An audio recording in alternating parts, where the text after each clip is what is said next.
400 ஆண்டுகளுக்கு முந்தைய ஜல்லிக்கட்டு. சாட்டை படத்தில் நடித்த யுவன் கதாநாயகனாக நடிக்கும் படம் இளமி. கதாநாயகியாக அனு கிருஷ்ணா நடிக்க இவர்களுடன் ரவி மரியா, பான்ஸ் உட்பட பலரும் நடிக்கின்றனர்.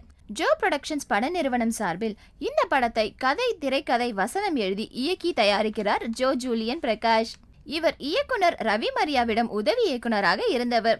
ஸ்ரீகாந்த் தேவா இந்த படத்திற்கு இசையமைக்க பழனி பாரதி, ஜீவன் மயில், ராஜகுருசாமி ஆகியோர் பாடல்களை எழுதியுள்ளனர். இந்த படம் முழுக்க முழுக்க ஜல்லிக்கட்டை பற்றிய படம். 400 ஆண்டுகளுக்கு முன்பு நடந்த ஜல்லிக்கட்டு போட்டியை நேரில் பார்ப்பது போன்ற உணர்வை ஏற்படுத்தும் விதமாக இந்த படத்தை படமாக்கியிருக்கிறார் இயக்குனர் ஜூலியன் பிரகாஷ். இந்த படத்தின் படப்பிடிப்பு முடிவடைந்து விரைவில் வெளியாக இருக்கிறது.